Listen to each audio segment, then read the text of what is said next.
There's something I've never told anyone. And if I do now, I know I'll regret it. I've been working on cargo ships for most of my life.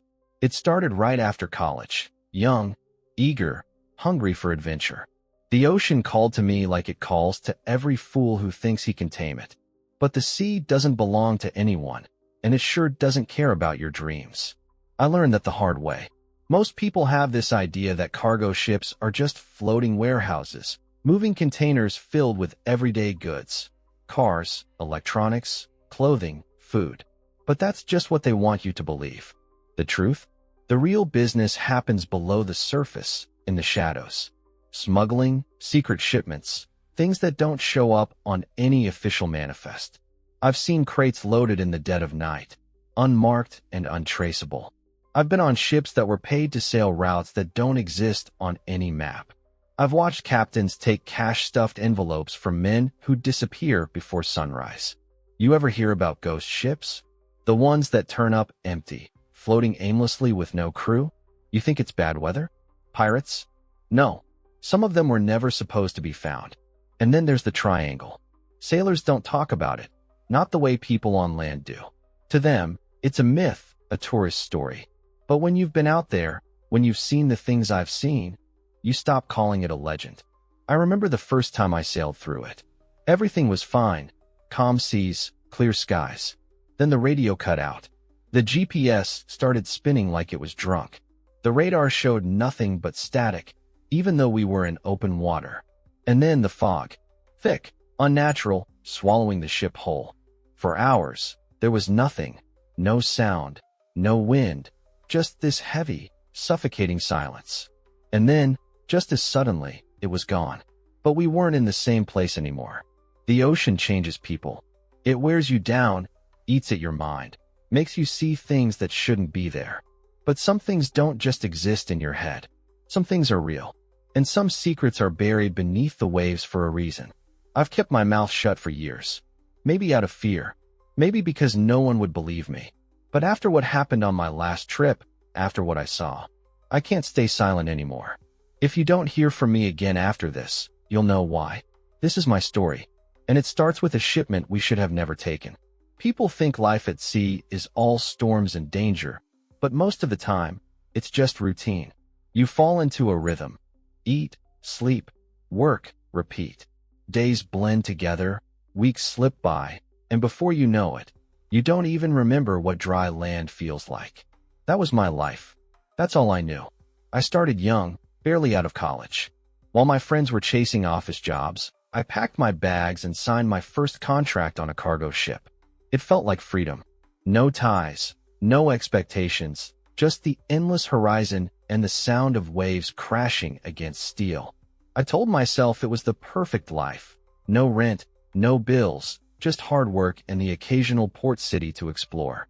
I didn't mind the long months at sea, the isolation, the brutal shifts that stretched deep into the night. I didn't even mind the storms. The ocean was unpredictable, but at least it was honest. We were a small crew, no more than 20 men, running one of the many nameless ships that crisscrossed the Atlantic. We weren't the flashy cruise liners, the ones with swimming pools and luxury cabins. We were the unseen, the backbone of global trade. Our ship, the Sea Titan, was a beast, rusted in places, creaking in the wrong ways, but still standing strong. She had crossed more oceans than any of us could count, and we trusted her to keep floating, no matter what. Life on board was simple. Mornings started with the smell of cheap coffee and salt in the air. Work never ended. There was always something to check, something to fix, something to haul. We slept in cramped bunks, ate the same rotating meals, and killed time with silly jokes and stories we'd all heard 100 times before. The days felt endless, the nights even longer.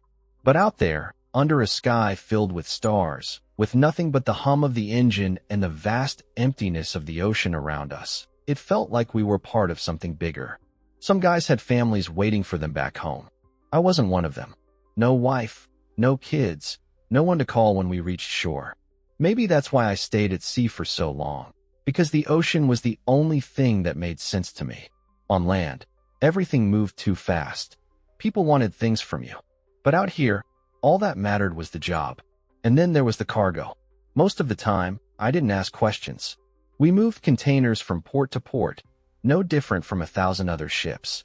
Electronics from China, grain from South America, oil from the Middle East, everything the modern world needed, packed in steel boxes and stacked like a floating city. But every now and then, there were shipments that felt different. The ones that came with extra security. The ones that were loaded in the dead of night. The ones that had no paperwork. I wasn't stupid. I knew things moved through the ocean that weren't meant to be seen. Drugs, weapons, even people. The sea is lawless in ways most people can't even imagine. The rules don't apply out here, not really. You see something you weren't supposed to? You keep your mouth shut. You hear something strange in the cargo hold? You pretend you didn't. That's how you survive. Still, I never thought much of it. Not until that last voyage. We left port on a routine trip. Nothing unusual, nothing out of the ordinary. Or at least, that's what we were told. But as we pushed further into open water, small things started to feel wrong. The air felt heavier, the nights quieter. The radio cut out more than usual. The compass had a delay, like it wasn't sure which direction we were heading. And then there was the cargo hold. Something was down there. Something that shouldn't have been. I remember the first time I heard it. A low, steady thumping, like something knocking against the metal walls from the inside. At first, I thought it was just the usual shifting, containers settling as the ship rocked. But then the sound came again. And again. We weren't supposed to ask questions. But this time, I should have. Because that cargo? It was going to change everything. At first, I tried to ignore it. A ship like the Sea Titan is never truly quiet. There's always something groaning, rattling, shifting with the waves. You learn to filter it out, to recognize the normal sounds and forget the rest. But this wasn't normal. The knocking came from the lower cargo hold, deep below deck. A slow, rhythmic thud, like something heavy shifting inside one of the containers. Could have been anything, really. Rough seas sometimes loosen straps, make things move. But the water was calm that night, unnervingly so. No swells, no wind, just the ship slicing through the blackness, smooth as glass. I told myself it was nothing. Maybe the guys in loading had messed up the balance again, stacked things wrong. It happened. But even as I walked away, something about it stuck with me. It wasn't just the sound. It was the feeling. You spend enough time at sea, you develop instincts. Little alarms in the back of your mind that go off when something isn't right. Most sailors call it superstition, gut feelings, ghost stories. But I've learned to listen to those alarms. They keep you alive. And that night, that sound? It was setting them all off. I tried to shake it. Kept myself busy, checking the instruments, running maintenance. The bridge was quiet, just the low hum of the radar and the distant crackle of the radio. I glanced at the NAV system. The coordinates looked fine, but something was off. The compass had a delay. A slight lag, barely noticeable, but there. Normally, the needle moves instantly when you adjust course, but this time, it hesitated. Just for a second. Like it was confused. I tapped the glass. No change. I told the helmsman to keep an eye on it, but he just shrugged. Equipment gets weird out here, he said. It's nothing. I wanted to believe him. By the time my shift ended, I was exhausted. Climbing into my bunk, I told myself it was all in my head. The knocking, the compass, the strange stillness of the ocean. Just another long voyage, another stretch of open water. Then came the alarm. A sharp, blaring noise cutting through the silence. I shot upright, heart hammering. Scrambled out of bed, half-dressed, as the crew rushed past me toward the deck. Flooding. Cargo hold. I felt my stomach drop. Flooding is one of the worst things that can happen on a ship. A small leak can turn deadly in minutes if you don't contain it. And the Sea Titan? She wasn't exactly in her prime. Rusted bolts, worn seals, anything could give way. I grabbed my boots, bolted after the others. The air smelled wrong, heavy, metallic. I reached the lower deck just as the captain pushed past me, barking orders. A few crew members were already in the hold, wading through ankle-deep water. Flashlights cut through the dark, beams reflecting off the rippling surface. And then I saw it. One of the cargo containers. Not just leaking, cracked open. That shouldn't have been possible. These things are built to withstand storms, pressure, even impacts. But this one? Its metal walls were bent outward, like something had forced its way from the inside. I stepped closer, heart pounding. The water lapped at my boots, freezing cold.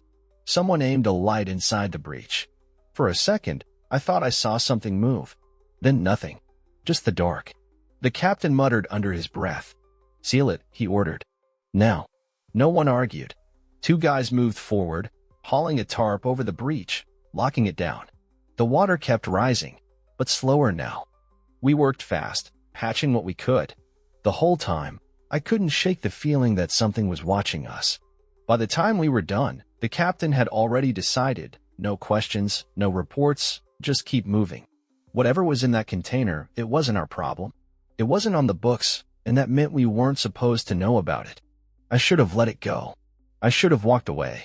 But that night, long after the others had gone to bed, I found myself back at the hold, standing in the dark, staring at the sealed container, listening. And beneath the hum of the ship, beneath the distant sound of waves, I heard it again. That slow, steady knocking, like something was still inside, and it wanted out. I told myself I wouldn't go back down there, that I'd leave it alone. But when you spend enough time at sea, you learn something about yourself. Curiosity is a dangerous thing. It keeps you alive, but it can also get you killed. I lay in my bunk, staring at the ceiling, listening to the dull hum of the engine, the creaking of metal as the sea titan cut through the waves. I should have been sleeping, but my mind wouldn't let me. I kept thinking about the cargo hold, about that container, about the way the steel had bent outward, like whatever was inside had been trying to get out. And that sound, that slow, deliberate knocking. I needed to know. I slipped out of bed, careful not to wake anyone. The halls were quiet, empty, just the distant murmur of voices from the bridge. The ship felt different at night, heavier, like something unseen was pressing down on it. I moved fast, keeping my head down, making my way back to the lower decks. The air changed as I got closer, colder, thicker, laced with the faint scent of rust and seawater. The flood had been contained, but the cargo hold still felt damp, the floor slick beneath my boots. I stopped just outside the door, hesitating. Then I heard it again. Thump. I froze. It wasn't loud, not urgent, just steady, deliberate. I reached for my flashlight, hands slick with sweat, clicked it on. The beam cut through the dark, landing on the sealed container. The tarp we'd thrown over it was still there, held in place with thick straps. But something felt different. I stepped closer. The air felt wrong, stale, like a place where something had been sealed for too long. I crouched, fingers tracing the edges of the metal. And then I saw it. Scratches. Long, jagged scratches along the steel, just barely visible under the dim light. Not from machinery, not from shifting cargo. These were different. Uneven. Deep. Like they'd been made by hand. Or something close to it. A chill ran through me. I stepped back, my mind racing. This wasn't normal. None of this was normal. I needed answers. But asking the wrong questions on a ship like this? That could get you thrown overboard. I made my way back to the crew quarters, trying to act normal. But something was off. I could feel it. The air was thick with unspoken tension. Conversations died when I got too close.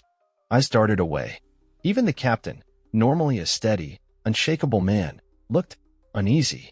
At dinner, I sat across from Ramirez, one of the engineers. A quiet guy, kept to himself. But he'd been there in the cargo hold. He'd seen it too. I leaned in, kept my voice low. That container. His eyes snapped up, warning flashing across his face. Forget it. I frowned. Ramirez. I said forget it. His voice was sharp, unlike him. He glanced around, lowered his tone. You want to stay breathing? You don't ask about things that aren't your business. I felt my stomach tighten. So you do know something? He didn't answer. Just pushed his food around his plate, shoulders tense.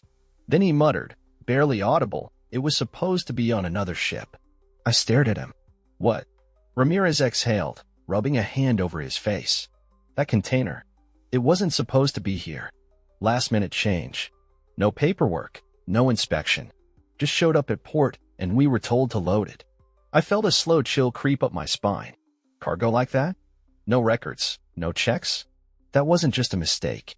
That was intentional. Who gave the order? I asked. Ramirez shook his head. No idea. Captain got a call. That's all I know. His eyes flicked toward the hallway, voice dropping even lower. Look, man, whatever's in there. It's not our problem. Let it go. But how do you let something go when it won't let you? That night, I couldn't sleep. The air in my cabin felt thick, suffocating. I tossed and turned, mind racing with everything Ramirez had said. The scratches, the knocking, the way everyone was acting like nothing was wrong when everything was wrong. Then, bang, louder this time. I shot up, heart pounding. It was coming from below deck. I didn't think. I just moved. Slipping out of my cabin, I made my way down, feet silent against the metal floor. The ship felt different now, alive, like it was holding its breath. The air was thick with something I couldn't name. I reached the cargo hold, stopped outside the door. The air was ice cold. Then, bang, my breath hitched. It wasn't just knocking anymore. It was pounding. Something was inside the container, and it wanted out. I stood outside the cargo hold, heart hammering in my chest. The air was ice cold, thick with something unseen but undeniable. I could feel it in my bones. This was wrong. The pounding had stopped, but somehow that was worse. I reached for the latch. My fingers hesitated. Every part of me was screaming to turn back, to pretend I had never heard anything, never seen the scratches, never questioned what we were carrying. But I had already gone too far. The door groaned as I pulled it open. My flashlight flickered to life, casting a pale beam across the massive steel containers stacked against the walls. The hold was silent now, except for the low hum of the ship's engine vibrating through the metal. And then I saw it. The tarp we'd used to seal the cracked container was gone. Not ripped, not torn, completely gone. Like it had never been there at all. The container's steel door, once bent outward as if something had been trying to escape, was now open, wide open. The air inside the hold felt different, heavier. The smell of seawater was stronger here, mixed with something else, something metallic, something rotten. I stepped forward, flashlight shaking slightly in my grip. My boots splashed in the remaining floodwater. And then my light caught something on the floor. A footprint. Not a boot. Not a shoe. Bare. Human. Wet. I swallowed hard, my pulse pounding in my ears. The print led away from the container, vanishing into the darkness beyond the stacked crates. My throat went dry. There wasn't supposed to be anyone down here. I aimed my flashlight into the container's open door. At first, I thought it was empty. Just shadows and stale air. Then, slowly, the details began to emerge. Scratches, deep, jagged scratches, covering the interior walls. The metal was gouged, as if someone or something had tried to claw its way out. And then I saw the chains.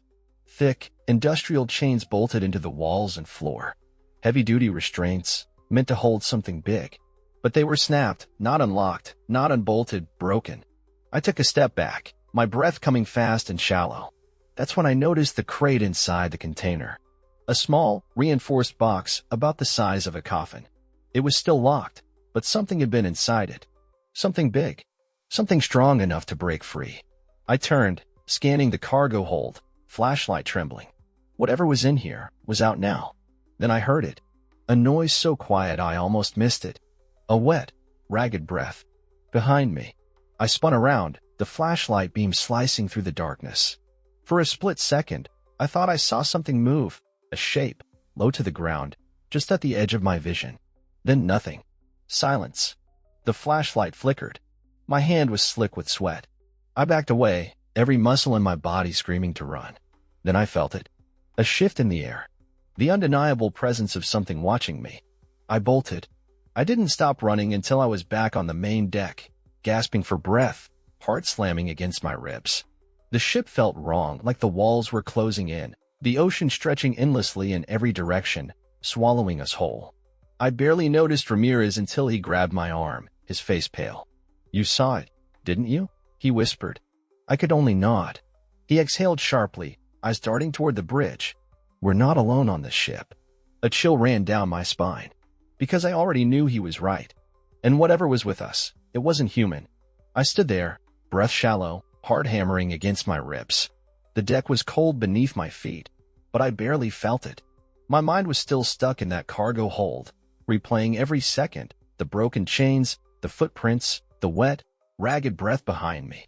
Something had been in that container, and now it was out. Ramirez still had his hand on my arm, gripping tighter than necessary.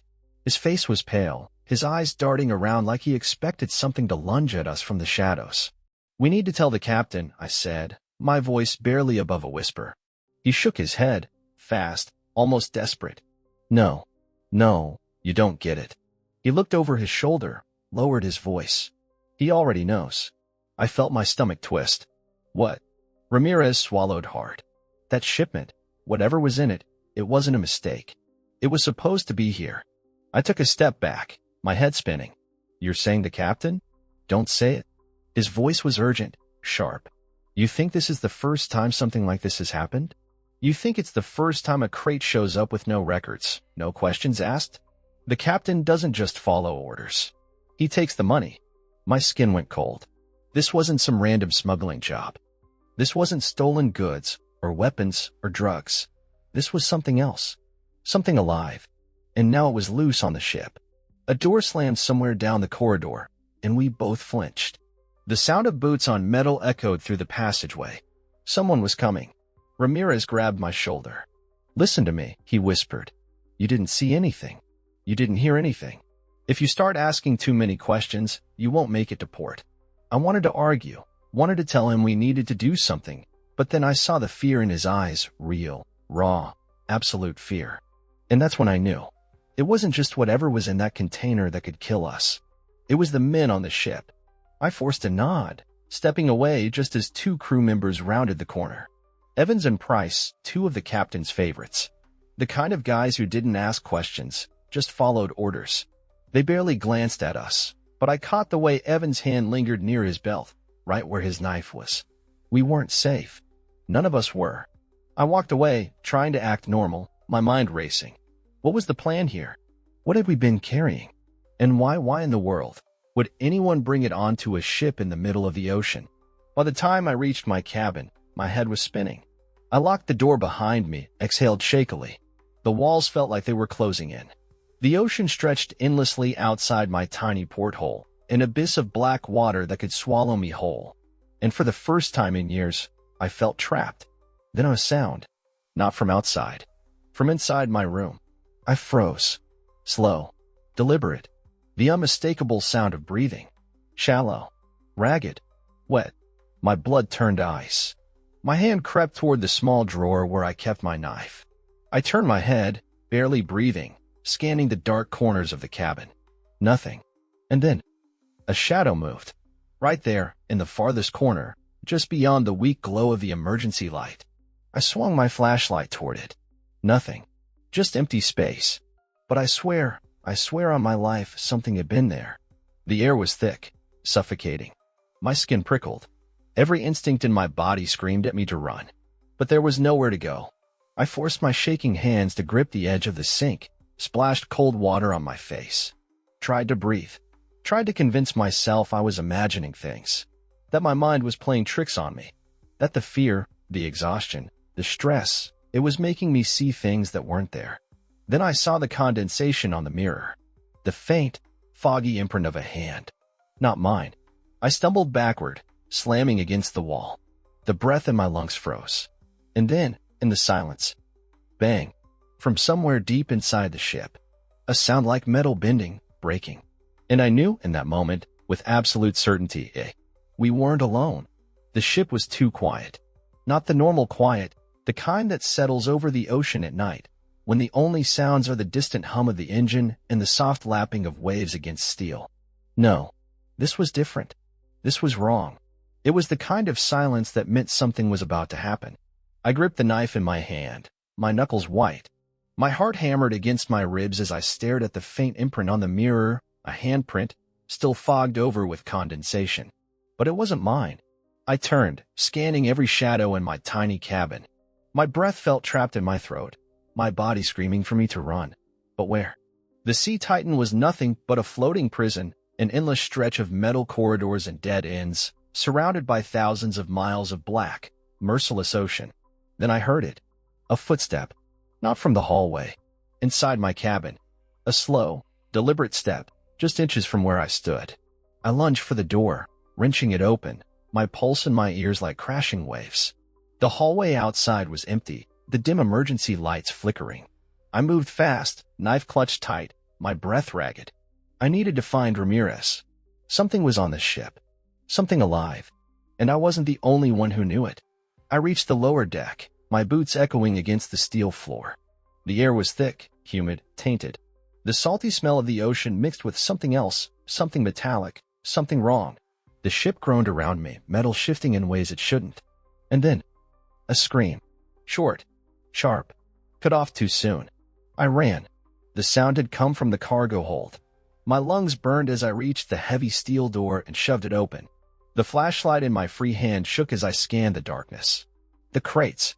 The rows of containers. The tarp where the breached one had been. Ramirez was there. But something was wrong. He was standing too still. His back to me, shoulders tense, like he was frozen in place. Ramirez, I whispered, stepping closer. He didn't move. Ramirez, I tried again, voice hoarse. Then I saw it. The water at his feet. Dark. Thick. Spreading. Blood. A slow, deep shiver ran through me. Ramirez, I choked out, reaching for him. His body moved before I touched him. Too fast. Too unnatural. His head snapped toward me, his eyes were wrong. Wide. Empty, black like the ocean at night. His mouth opened, lips moving soundlessly. Then, his chest lurched. A violent, unnatural jolt, like something was moving inside him. And then he collapsed. I stumbled back, my vision tunneling. The blood beneath him rippled, like something underneath it was shifting. Then a hand. Not Ramirez's. Something else. Something that had been inside him. I ran. I don't remember how I got out of the cargo hold, how I made it back to the main deck. The ship was alive with noise now, alarms blaring, metal groaning under stress. The wind had picked up, howling through the open corridors. I barely registered the figures moving in the distance, crew members, running, shouting. But not all of them. Some stood still, too still, their bodies twitching, their heads tilted at wrong angles, like they were listening to something the rest of US couldn't hear. The captain was on the bridge. I needed to get to him. He knew. He had known all along. I reached the control room, chest heaving, sweat dripping down my back. The door was slightly open, swinging with the movement of the ship. I stepped inside, and my stomach dropped. The captain was dead. His body slumped over the controls, eyes black as oil, lips curled in an expression of frozen terror. The radio beside him crackled with static, hissing something that almost sounded like words. And then I realized. The ship wasn't in control anymore. The wheel turned on its own, shifting slightly, the compass spinning wildly. We weren't on course. We weren't heading for land. We were being led somewhere. Somewhere we weren't supposed to come back from. And whatever had been in that container, it wasn't trapped anymore. It was taking us there. I don't know how I made it off that ship. I remember running metal corridors stretching too long, shadows shifting in ways they shouldn't, the deck tilting beneath my feet. The alarms had been deafening, a mechanical wail swallowed by the roaring wind. The storm had come out of nowhere, slamming against the sea titan with waves taller than buildings, as if the ocean itself wanted to drag us under. The last thing I remember was jumping. Not thinking, not hesitating, just jumping. The freezing grip of the ocean, the way it swallowed me whole. Then nothing. No ship. No wreckage. Just silence. I woke up in a hospital, miles away from where we were supposed to be. The nurses told me I had been found drifting in the water, unconscious, barely alive. No sign of the sea titan. No distress calls. No survivors. Just me. The official report said the ship had been lost in the storm, swallowed by the Atlantic like so many before it. A tragedy. A freak accident. I knew better. I watched them interview the families, the shipping company executives, the investigators. I watched them feed the world the same comfortable lies. A storm. A miscalculation. A mechanical failure. No one wanted the truth. Because the truth didn't fit. I tried. Goodness knows, I tried.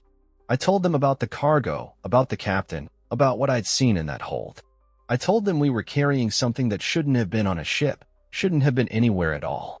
But you know what happens when a man washes up alone, ranting about monsters and conspiracies? They call him delirious. They say the ocean did something to his head, that the trauma of losing his crew, of nearly drowning, made him imagine things. I was crazy. I was grieving. I was mistaken. I stopped talking after the third interview. The shipping company paid for my hospital stay, even offered me a settlement, hush money, dressed up as compensation for my trauma. I took it, not because I wanted to, but because I knew what would happen if I didn't. People like me, people who see things they're not supposed to see, we don't get second chances. That was 6 months ago.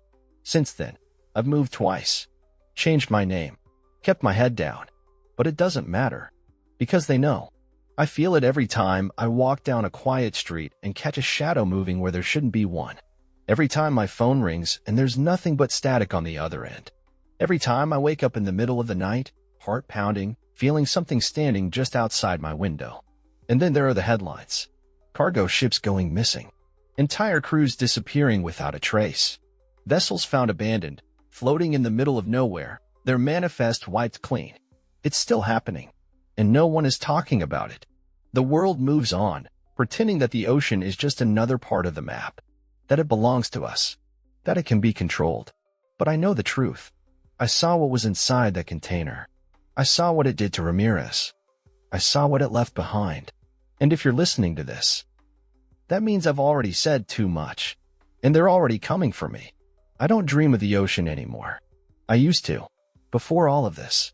Before the sea titan was swallowed by something deeper than water. Before I found myself floating in silence, the last piece of a story no one would ever believe. Now, I wake up gasping for air, my sheets soaked in sweat. Sometimes I hear it, the slow, deliberate knocking, just like it was that night in the cargo hold. But when I turn on the light, there's nothing there. There's never anything there. And yet, I know I'm not alone. I see it in the way people look at me, in the emails that disappear from my inbox, in the way my calls drop when I mention the wrong things. I stopped trying to warn people a long time ago. No one wants to hear the truth about the ocean, because the truth is ugly. The truth is that ships disappear for reasons that have nothing to do with bad weather or mechanical failure. The truth is that some cargo is never meant to reach its destination. And the truth is that the companies, the governments, the men in suits who sign the contracts and send us out to sea, they know.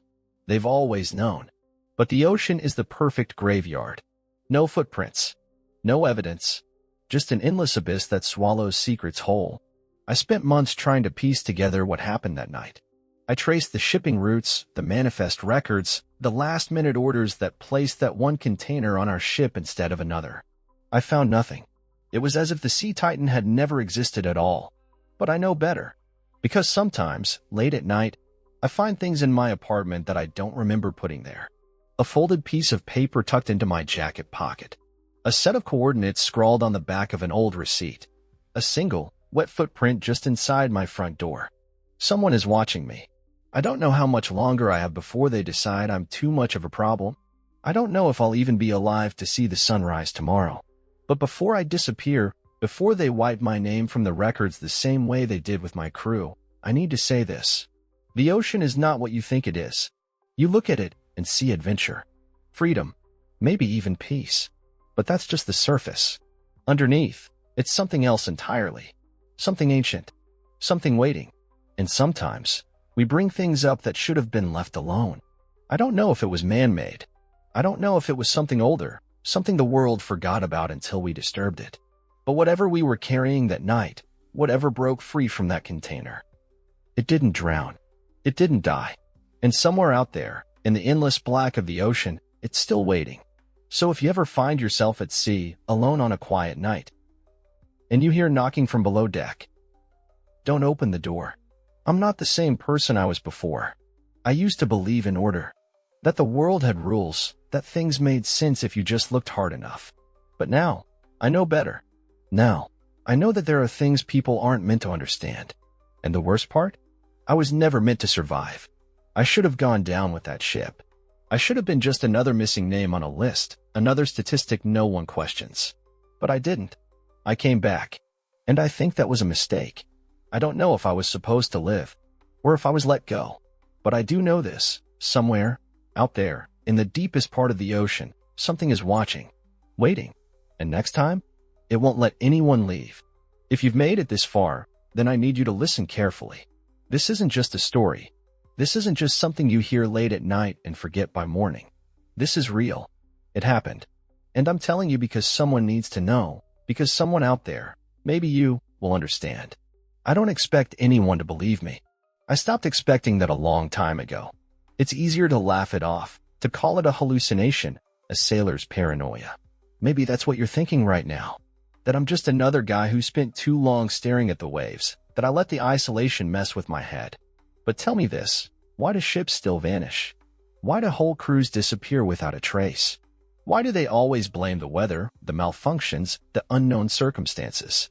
Because the truth is too big, too terrifying. And the ocean? It keeps its secrets well. I never should have made it out alive. I know that. Whatever was on that ship, whatever came out of that container, it should have taken me too. And yet, here I am, still breathing, still looking over my shoulder every single day. I don't know why I was spared. Maybe it wanted me to talk. Maybe it wanted me to warn you. Maybe it knows that no one will ever believe me. I don't sleep much these days. When I do, I dream of the ocean, not the calm, endless blue that most people imagine, but the black, shifting void beneath it. The feeling of something watching from below. The knocking sound, slow and steady, like a pulse that never stops. And sometimes, when I wake up in the middle of the night, gasping for air, I swear I hear it again. Maybe it never left me. Maybe it's still waiting. And if that's true, if the ocean is still carrying whatever we unleashed that night, then it's only a matter of time before someone else finds it. Before it finds you. So tell me, have you ever been at sea? Have you ever felt that moment when the world is just water and sky, and suddenly, for no reason at all, you feel something watching you? Have you ever heard knocking from below deck when you know no one should be there? Have you ever felt the pull of the ocean, like it's whispering something only you can hear? If you have, I want to hear your story, because I don't think I'm alone in this. And if you've seen what I've seen, then you know we were never alone to begin with. Drop a comment. Tell me what you think.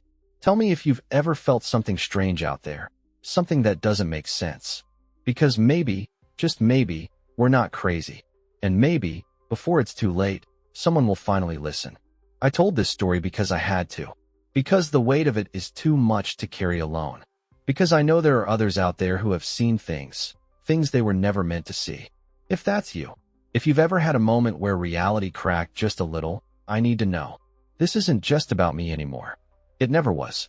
The ocean doesn't belong to us.